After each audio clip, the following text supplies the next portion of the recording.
Hey everyone, it is Mom of Two Wife One. If you're tuned into my channel, you know that today is Thursday. And Thursday around here, at least for this day and time, means a recap of Married at First Sight. We are doing season 12, episode 8. The couples have all returned back from their honeymoons and now they are working on integrating their independent lives as single people, integrating them together as now a married couple. So there's also the episode where they invite their family and friends to come over for a little housewarming get together to make sure, not even to make sure, but I guess for the people to get to know their in-laws and their spouses' friends better, and also to see if the families can get along. So first we'll start with Brianna and Vincent. Last week they had, oh, wait a minute, before I even do that, one thing I also want to know is another thing that happened in this episode is that all of the individual people met up with their friends individually before the housewarming because it's the first time that they've seen them since the wedding and the honeymoon. And one thing I loved is that every friend in this episode was speaking nothing but truth. And it was beautiful to see. And I was like, it just reminded me of the kind of people you need to have in your corner when you do something big like get married. It's so important to have people on your side who are not immediately taking your side of the story, but who are putting a mirror up to your face like, look, I know you complained about this, this, and this. However, keep in mind that you also do this, and this. And all of them did that for the couples this season or last night, which I really appreciated. So again, we'll start with Brianna and Vincent. They had a little hiccup last week. Vincent thought Brianna was being disrespectful by some things she was saying, and I definitely thought that he was kind of taking things overboard. It seemed a little weird to me. And they seem to be okay now. And when he got upset last week, he kind of picked up his book bag and was like, well, I'm going home. And she did her little self-talky thing, and she was like, I don't understand what it means, I'm going home. Like, this is your home. Like, where are you going? And that's key because eventually he came back and he understood, okay, normally when I'm upset, I can get up and I can just leave, but I also have to remember, like, oh, this is my wife now. We're not just dating. So me leaving, I can't just leave. I have to stay and work this out somehow. She reminded him, we have a 2-bedroom apartment, so if you need space, feel free to go to the other bedroom for a little bit to have your space, to work out what it is you're going through, and then you can come and talk to me. And I liked how she talks to him. She doesn't, at least from my perspective, she doesn't talk down to him. She's very much like, okay, I need to know what's going on in your head. I'm not a mind reader. Help me figure out what's going on so that I can be better. And she, even when he accused her of being disrespectful, she was like, she didn't say, I'm not being disrespectful. She said, my intention was not to be disrespectful, so I apologize for that, but help me figure out the best way to communicate with you. And they both had to be reminded, hey, we're still getting to know each other, which is fair. But when Vincent met up with his friend, I loved that the friend was basically like, I don't think what she said was disrespectful, but he told Vincent, you need to get out of your own head because this is what you tend to do. Brianna seems like a really good girl. Don't mess it up because you have it in your mind how she should be talking to you and you're not even telling her that. And Vince was basically like, when I talk to her very delicately. I don't think I have an attitude. I don't think I'm disrespectful. So in his mind, he wants her to communicate to him the way he communicates with her. But what he has to remember and realize that they have two different communication styles, and him expecting that from her is A, expecting her to be a mind reader, and B, almost trying to change her to be more like him. And it's like, no, you got to respect how she comes at things too. She does speak very directly. So that's something you guys are going to have to work through together. If you don't like a certain thing that she says, then address it right then and there. Don't let it fester. Don't expect her to pick up on all your social cues because she's still learning what that is. She's learning your moods. She's learning your attitudes. So it isn't fair to really expect her to act a certain way when she's, again, still getting to know you, because this episode takes place during days 12 through day 17 of their marriage. So they've only been married a little more than 2 weeks at this point. So they're still getting to know each other. They don't really know who the other person is just yet. So I thought that was a good episode. It was also her first time meeting his brother and mother, who weren't able to come to the wedding, but they like her a lot and their housewarming went pretty well. So they had a cute episode, and I thought it was just good for him to kind of get that clarity, like, oh, I'm bugging, I'm tripping, my friend is right, let me, work better at this. And even Brianna said, I really like this guy, and I could see, us going, the distance and everything, but it's hard to choose to grow in love with someone, which I think was such a poignant statement, because it really is. Making the decision to be on the show, you're making the choice to not only be married, but to be vulnerable, to open your heart, to say, I want to be in a situation where I fall in love with this person. And that is a very vulnerable thing to say. It's a more vulnerable thing to do. And she basically said it's hard, and it is. But I liked where they were going last night. I thought the episode went really well for them, so I still have high hopes for them. Actually, one of my favorite couples, and I really hope they do go the distance. Jacob and Haley. Haley met up with her homegirl, and her homegirl was speaking nothing but the truth as well. Because with Haley's, I guess her track record, when she's in a relationship and she feels like things are not going well or she gets uncomfortable even a little bit, her first reaction is to pull away. And her friend called her on that. She was like, so far, when you complain about this guy, all you complain about is the way he dresses. There has to be something deeper there. You have the habit of pulling away. You can't do that now. You chose to get married. This was your choice. So that means you can no longer just pull away and say, oh, I'm uncomfortable. You got to start walking in that uncomfortability and figuring out what exactly it is you want. You need to make the effort to make this work because you signed up for this. Nobody forced you to do it. You decided you were ready to get married, so you need to make the decision to be prepared to handle all of what that encompasses. And surely she and Jacob haven't gone through anything really, so for her to pull away like that, I guess because it's not my personality, I don't really get it. But I like the fact that a friend called attention to it and like, look, this is what you do. You can't do this anymore, boo. This isn't your boyfriend where you can just be like, oh, it's not working, I'm gonna break up.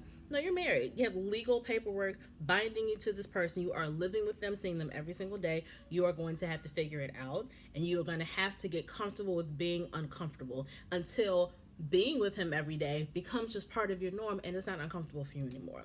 But I do understand doing anything the first time is difficult, and especially with all these cameras in your face, it is hard to kind of flip that switch and immediately change what you're used to doing.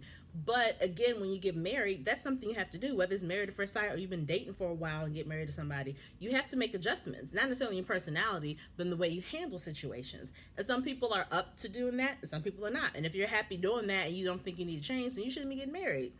Point blank and simple, and that's fine. So another thing that he said, all the guys got together and all the girls got together. And one thing I like about Jacob now, he is corny and he is boring sometimes. But one thing I like about him is that he's very upfront with his emotions. He's very, what they say, emotionally intelligent. He has no problem explaining how he feels. And one thing he said was, I'm giving her her space. He said this to all the guys. I'm giving her a space and I'm waiting for her to let her guard down. But his fear is that once she does let her guard down and she's ready to give her all, that he's no longer interested, because he's interested right now and he wants to kind of go full throttle, but because she seems kind of skittish, he's taking a step back. That doesn't mean his feelings have decreased, but he doesn't want to overcrowd her. And again, that's a good thing. But if you give somebody too much space, they become comfortable with that space. And so, like you said, by the time she's ready to do whatever, if she ever gets to that point, I may not be interested anymore. So that's my fear, that I may inadvertently hurt her because I'm not where she is. And this happened with another couple a few seasons ago. I don't remember who they were. But the girl was so, not skittish, but she was just uncomfortable because it was just too much too fast, which I get. It can be a lot for a lot of people.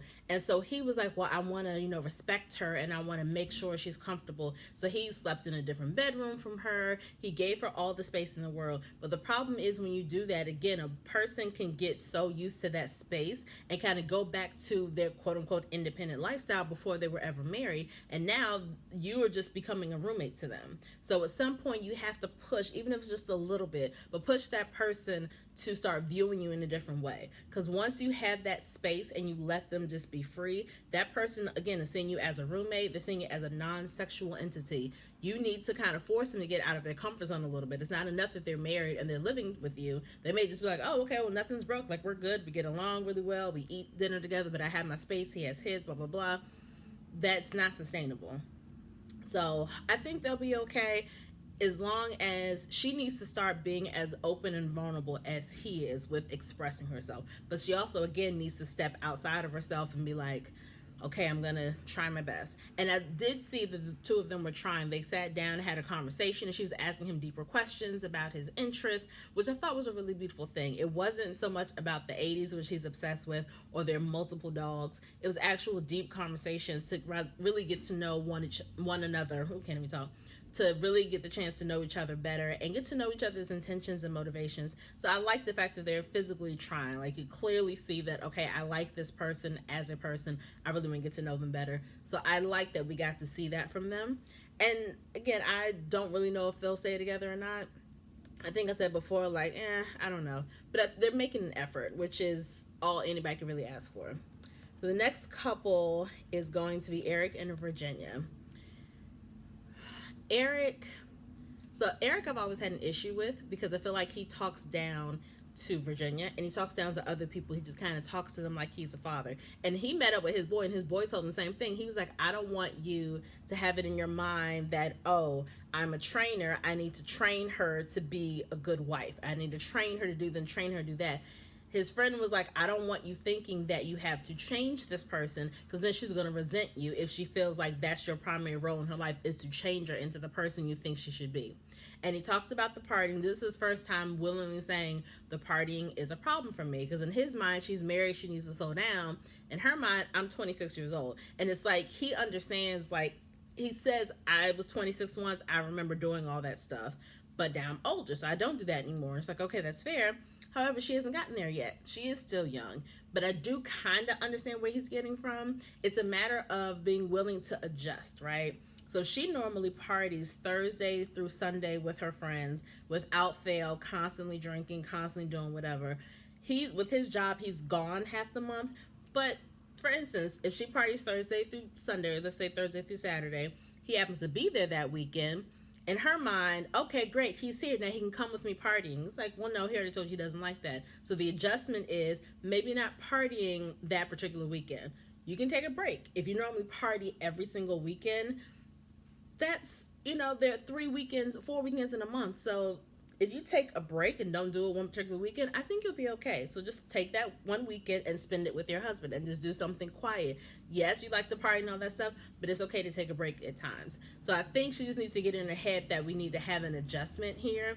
And I think for him too, like I feel, and the friends when they came over, they basically said that they're like their personalities are pretty different. She's very much outgoing and she likes to dance and like to have fun. He's more kind of, a thinker and he kind of stays in the background. He's kind of chill, but they seem to really like each other. So I'm hoping that she will bring out a more fun side of him, more laid back side, and that he will kind of inspire her to want to not necessarily settle down and quiet down, but again, the way he will love her will make her want to make some adjustments, if that makes sense.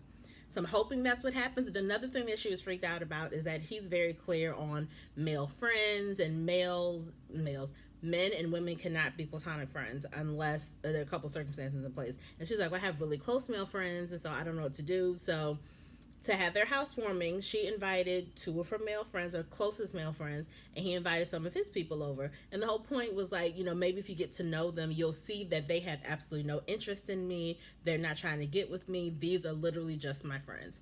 And it went really, really well.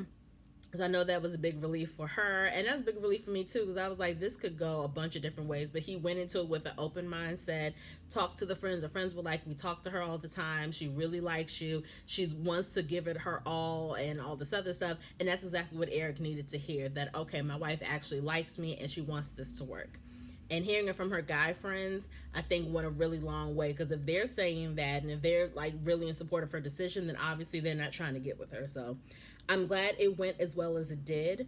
And I'm hoping that won't be an issue that comes up anytime soon. But we'll see. And for the 2 of them, I still don't necessarily...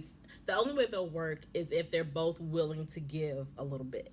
And if Eric lets go of the daddy role, and if Virginia not lets go of her personality, not to change it, but she just makes little subtle adjustments here and there. I still don't really see much hope for them. But you never know. It's still early on. Even though we're in episode 8, they've only been married again for 2 weeks, and they have to be married part of the experiment for 8 weeks. So they have a long way to go, guys. Okay, Ryan and Clara. I see this becoming an issue, and they definitely painted it as an issue, that Clara is very much take chances and fly by the seat of her pants, and she's very opinionated, and she's open and honest, and she's like, oh, when I fall for a guy, I fall quickly, and I'm all in. And Ryan is more reserved and like, oh, okay, well, I have to see.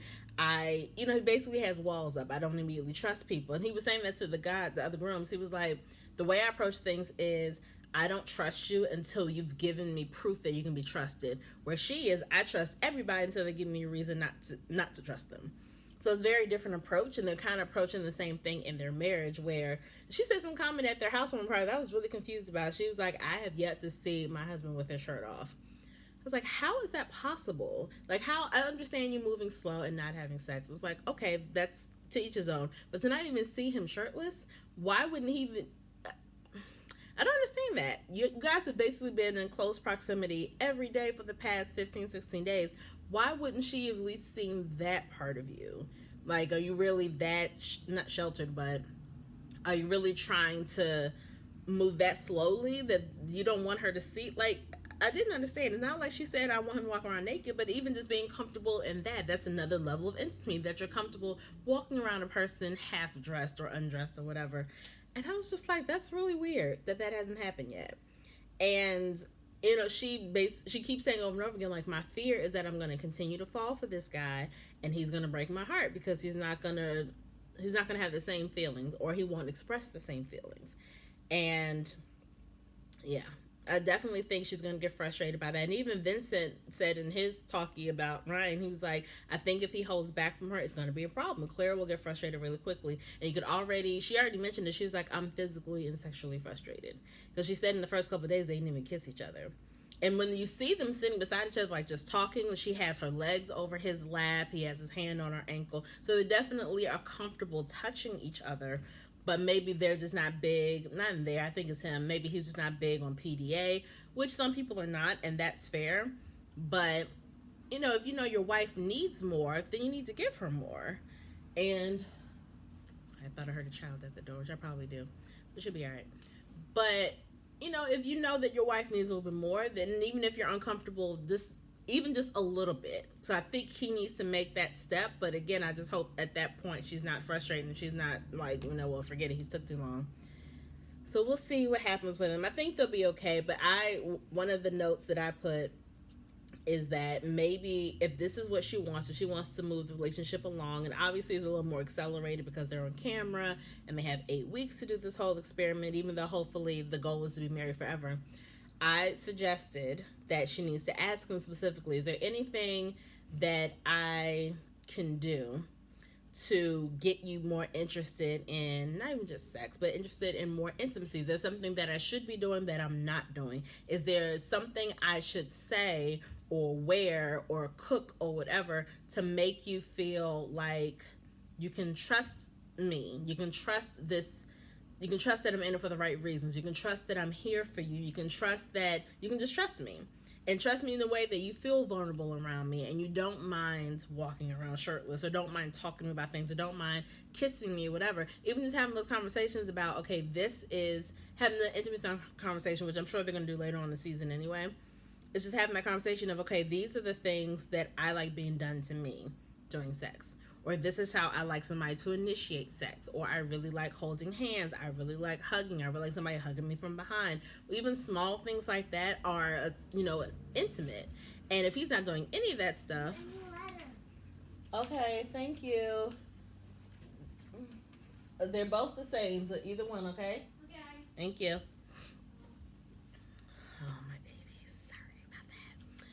But yeah, even just having those conversations can lead to intimacy if you both are being open and honest about the things that you like and the things that you don't like. So I'm hoping that happens soon. I know in the past, some of the past seasons, the experts will encourage the couples to have like a fishbowl of questions, and the questions will say stuff like that, like, show me how you want to be kissed. Where's your favorite place to be kissed? What is your favorite sexual position? Like, they kind of force them to have those conversations early on so that everything isn't a matter of, trial and error. And let me figure out if you like this. Let me figure out if you like that. So I'm hoping that they do the next few seasons, because I think that'll really help move Ryan and Clara along. But the only way it will help is if Ryan is open and honest with his answers. If he is willing to actually answer the questions in that fishbowl and really listening to Clara's answers and really kind of trying to give her what she needs, then they'll be okay. If he's still like, well, no, I'm moving slow, then I think that'll be disastrous for them in the long run. And then Paige and freaking Chris. So... first of all, a couple things. They have the couples, not all of them, but for the most part, they have them going to meet their friends to talk about how marriage is going, what kind of issues they're having, all of that stuff. So when we get to Paige and Chris as a couple, we see Chris going to talk to two of his friends. One of his friends is a pastor, and he's the one who married them, and then one is just his homeboy. But my issue, even before saying that, is all the stuff that Paige has been through this season. Why have we not once seen her have a conversation with her homegirls? Her homegirls who were her bridesmaids and her maid of honor or whatever at the wedding, they're the ones who talked to Chris and had red flags even just in the first initial conversation with him. So where are they now?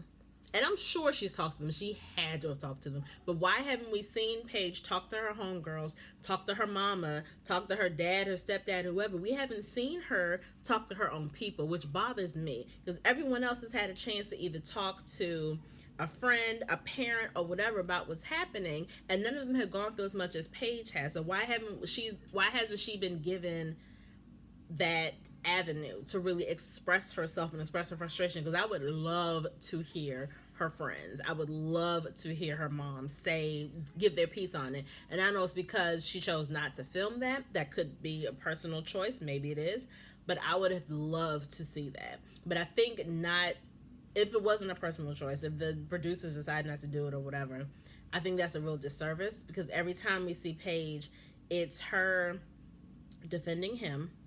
It's her looking sad with the other women. It's her getting emotionally manipulated by him on screen. And then a couple times you see her talking head piece where she's like saying a couple words here and there, but it's not her really kind of having the spotlight on her and her family and being surrounded by people who actually know her and love her and support her. The brides, I'm sure, feel bad for her and like her, I'm sure, but they've only known her for a little while. Pastor Cal's only known her for a little while. Chris is just a whole nother story. So put her in a situation where she's surrounded by people who know her, who have her back, who want to protect her and protect her heart. She hasn't been given that opportunity yet, or at least if she has, it hasn't been on TV. So I had a big problem with that because they didn't do that at all last night, and that was one of my biggest issues with the episode. But Chris talks with his pastor, who's his friend, and his other friend. And one thing I loved is that, again, all of the friends were on point in their advice. They were all great at putting a mirror up to the person's face, like, yo, you were some trash, what are you doing? So Chris told them the situation, but my issue with what he told them, all he had to say was, I decided to get a divorce because my ex is pregnant. That could have been it. Instead, he started from the very beginning and was like, I was not attracted to her. And starting from there makes it very clear that that is the primary reason why he is divorcing this woman. Yes, the girl is pregnant. Yes, that's a big thing. Yes, you want to be there for her, blah, blah, blah, blah, blah. But the fact that you were very specific in starting with that moment of her walking down the aisle and you not being attracted to her means that that one moment really charted the course for this whole thing for you, because you were never fully in it once you physically saw her. And if we didn't know that before, there's no way to not know it now. And the pastor and the boy was like, yo, okay, so your ex is pregnant. Okay, you're going to be a stand-up guy. You're going to be in that child's life regardless if you're with the mother or not. You and Paige together can handle the situation. You made a vow before God to marry this woman, so I don't understand why you're going back on that vow. And his pastor basically told him, like, yo, you are selfish and you're immature and you're an embarrassment to your family and to her. Like, how could you put her through this? Like, think about what Paige is going through, what you've put her through. This isn't fair to her. And again, you're making plans to get back with this girl, whatever. Like, y'all broke up. You left her. So why would you do that to her? And of course, Paige, I don't know what Chris thought he was going to get from his friends, but his friends were like, yo, you're wilding. You tripping. This don't make no sense. We are not on board with this. And after a while, he was like, I don't want to have this conversation anymore. Started playing with his phone. He's just so immature. Don't bring up some stuff if you're not, you clearly wanted to talk to them about it because you wanted to get their opinion on it. If you didn't, you would have kept it to your daggone self. But you physically met with them and told them what was going on. And again, he even said at the very beginning, I'm kind of nervous to tell them because, my pastor, he doesn't have any cut cards, so tell it like it is. So you already know that. You knew that walking into this meeting, so you should have never told him if you didn't want to hear what he had to say. And it's like, your boys or your girls or whoever, your friends, are not going to let you get away with some trash stuff. They will ride or die for you if somebody does some trash stuff to you, and they'll be ready and willing, like, yo, what do you need me to do? You want me to call this person? You want me to get in the car? What do you want? Like, that's a true friend. But a true friend will also tell you, like, look, I love you, but you're real trash for that. That didn't make any sense. She didn't deserve that. That wasn't right. So I like the fact that they did not sugarcoat anything, even though they're his friends. They were like, This is wrong. You're wrong. I'm glad they did that. But him saying, I don't want to talk about this and playing with his phone is like, it's just so immature. That's something a child would do. That's something a surly teenager does when you're talking to them about stuff they don't want to hear about. When they feel like they're being lectured, they will be quick to get out their phone and just be like, you know, that's what a teenager does. And that's essentially what this grown man did in front of his friends. So then they show Paige and they show her answering a phone call from Chris. Point number one for me, not for me, but my first initial question was, why is his number not blocked? After you told me what you told me, we had nothing to discuss. I will pick up the phone maybe one more time to say, hey, before you say anything, just to let you know, I understand where you're coming from. I'm on board with getting a divorce. There's really nothing else for us to discuss. So next time you want to talk to me, just do it through my divorce attorney. I'll make sure that my attorney gets in touch with your attorney. Have a great day or whatever. Then I'm hanging up and I'm blocking your number. We don't need to talk at all. For what? Why do we need to have any kind of conversation? And then my man called her. I'm about to get to point number 2. He calls her and was like, I want to know if you're free tomorrow because I want to sit down with you and my ex-fiance, the mother of my child. Why did you need to emphasize that? She already knows who this chick is. Why did you have to be like, oh, my ex-fiance, mother of my child? Like, okay, so what? Great. But the fact that she was like, she's like, I don't know, I have to pray on it and let you know. So I like the fact she didn't immediately say yes. But even him getting kind of frustrated, like, okay. It's like, what did you expect her to do? Jump up and down? But like, oh, okay, yeah, that sounds like, that makes all the sense in the world. Yes, we do need to sit down and clear the air. Why do you need to clear the air? For what? You already said what you wanted. You said what you wanted. You said you're getting back with her. So what exactly is there to clear? I'm not understanding that. And even Paige was like, I don't get it. And she has nothing to do with the baby mama. They have nothing to clear. They don't have any beef with each other. They don't even know each other. What is the point of that? So, and another thing, I feel like he's always trying to run things and control things. So for him to not that I'll ever consider taking that meeting, but if I even thought for a second I wanted to take that meeting, what you're not going to do is box me into a day and time. You're going to work on my schedule. So I will maybe say the same thing, like, okay, let me pray on it and I'll get back to you.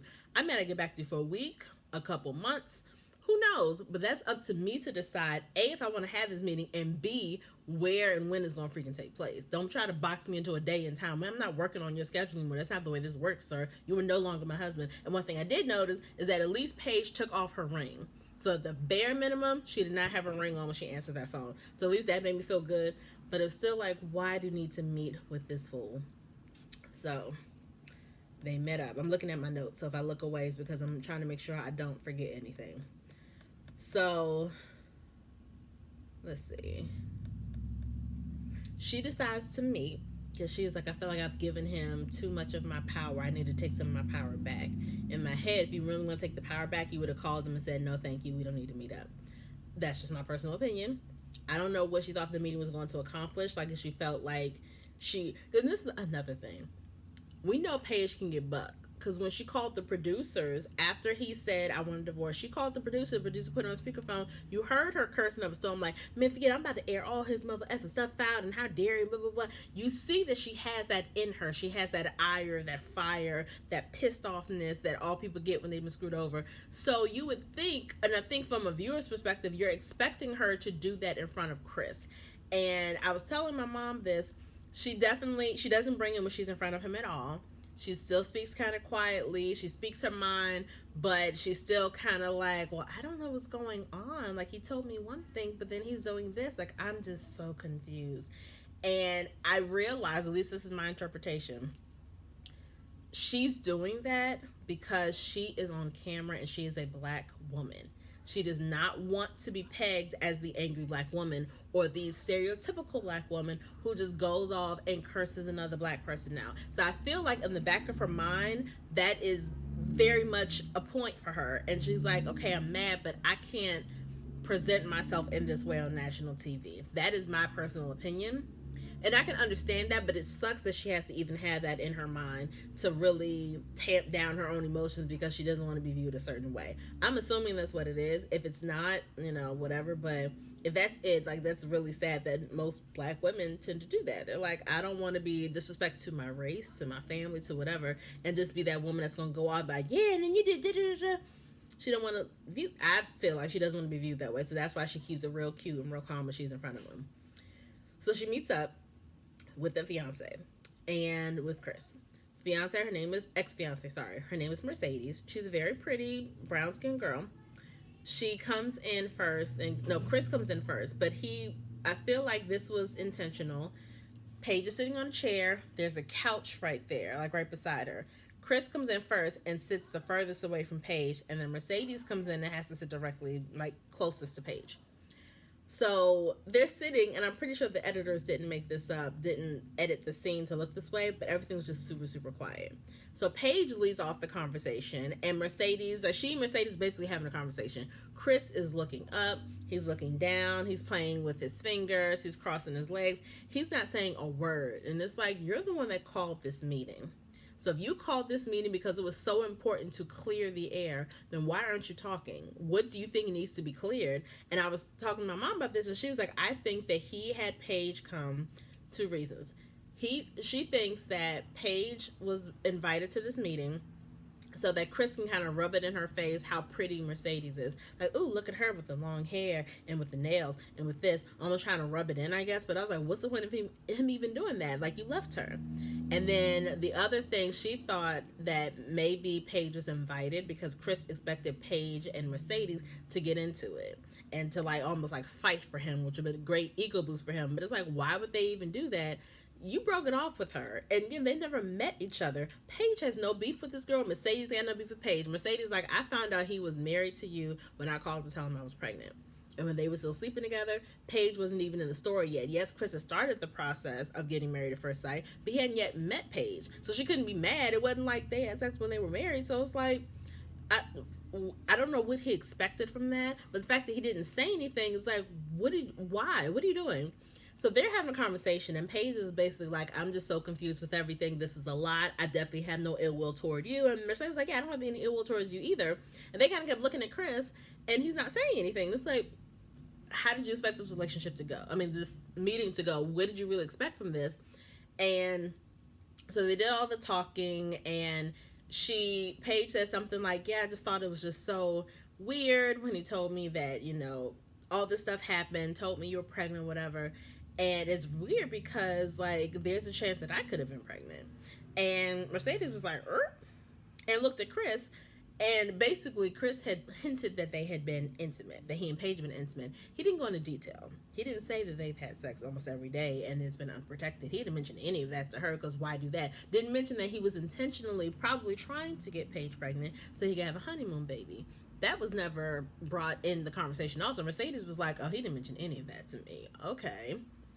And I think it just made no sense. One thing Paige said, well, actually, one thing Mercedes said, Mercedes was like, I don't know what he told you. Because Paige was like, he told me he was leaving me. He wanted to get divorced so he could make things work with you. And I get it, blah, blah, blah. And Mercedes was like, well, I don't know what he told you, but me getting back with him, that's not even a question in my head. Like, that's not my concern at all. I'm not trying to do that. And it was another kind of ding, ding, ding moment because it's like, Paige is like, okay, well, if she just told you she ain't trying to get back with you on national TV, in her mind, like, oh, he's probably really embarrassed by that. She's like, or is he lying the whole time? And that was cause my mom thinks this, and I kind of agree with her, that her getting pregnant was perfect timing on his part. He didn't plan that, obviously, but it was perfect timing because it gave him a valid excuse to get out of the marriage. He was so stuck on how Paige looks, he could not get past her looks and past the fact that he was not physically attracted to her. So as a result, he still acted like an a-hole and still was treating her bad and still, again, was emotionally manipulative and all that stuff. And despite all the other great qualities that she has, he couldn't get past that one thing because he is so freaking superficial. So when the pregnancy popped up, it was like, oh, bet, okay, that's what I needed. That was his kind of get out of jail free card. And he played it and basically was like, oh, I gotta leave because she's pregnant. I can't let no other man raise my child. Like, I gotta be there. And so for Mercedes to be like, no, I'm not trying to get back with him, Paige was like, well, I'm confused. She didn't say that out loud, but she was like, I don't understand. If he's not leaving me to get back with her, then why is he leaving? Which doesn't matter. That's not the question you should be asking. The question you should be asking is, why am I still sitting here? That would have been my question. Why am I still sitting here indulging in this conversation? A conversation with a woman I have absolutely nothing to do with, since Chris is not chiming in.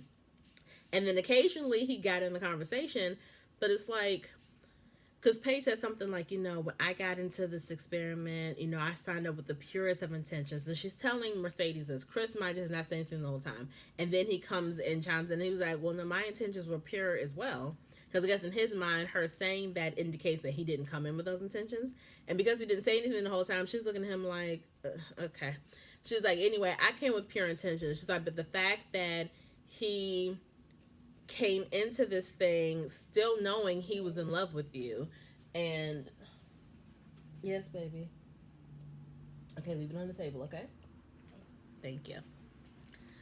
But the fact, she's basically telling Mercedes, the fact that he signed up for this, knowing he just recently been intimate with you, and knowing that he still has strong feelings for you, that kind of leads me to think that he didn't have pure intentions. And so she's directing conversation to Mercedes, because again, Chris isn't participating. I'm doing a video, you gotta wait. And indicating that, his intentions weren't pure. And he said, you can talk directly to me, you keep talking to her. And she's like, cause you ain't, she's like, whatever. And I love the fact that she and Mercedes both kind of gave each other like the sister girl look, like, oh girl, here he goes again. Cause Paige is letting it out, but she's being very respectful, very quiet. She's like, I just don't understand why he did this and he did this, blah, blah, blah. Talking to Mercedes like a homegirl. And then Chris starts doing the most childish things. He starts looking up in the air, and Mercedes obviously knows him really well. She was like, what's going on? What's wrong? He's like, I'm good. She's like, you're obviously not good. He's like, I'm good. She's just being rude. And she's like, how is she being rude? She's like, actually, considering the circumstance, she's being very respectful. I don't know how you think she's being rude. She's telling the truth, and she's being honest, and she's this and she's that. And he's just being such a child. He's like looking at his phone again, playing with his ankle.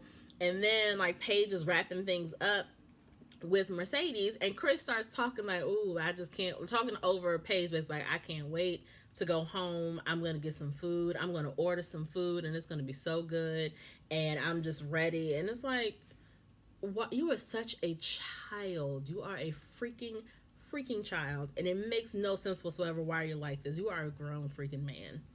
And he made a comment like, I'm mad because the conversation didn't go the way I intended it to go. But you didn't lead the conversation. If you wanted certain things to happen, then you were supposed to step up and say something like, okay, I brought you to here because I wanted to talk about this. Or I wanted us to clear this up. Or whatever. You said nothing. So what did you expect them to do? Just sit there in silence the whole time? They had to fill out the silence. So she talked to Paige. It was honest. Like, look, this is what he told me. This was going down. One thing she did say, the most powerful thing Paige said was, this relationship no longer serves me.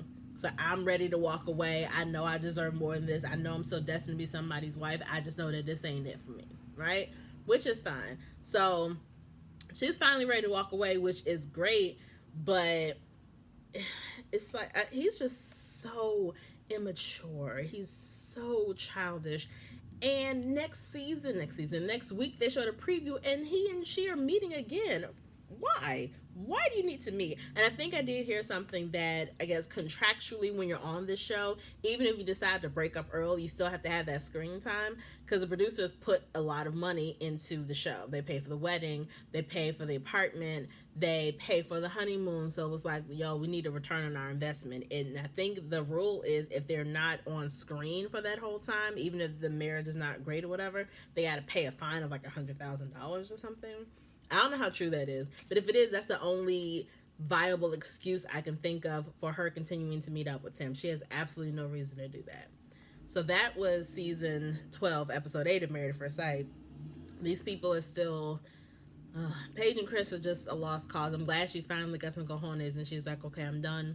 I'm not doing this anymore. So I'm glad at least she finally came to that point. It just took way too long for her to get to that point. But, we'll see what happens next week. But thank you guys for joining me for another recap. I'll see you guys in 7 days. Peace.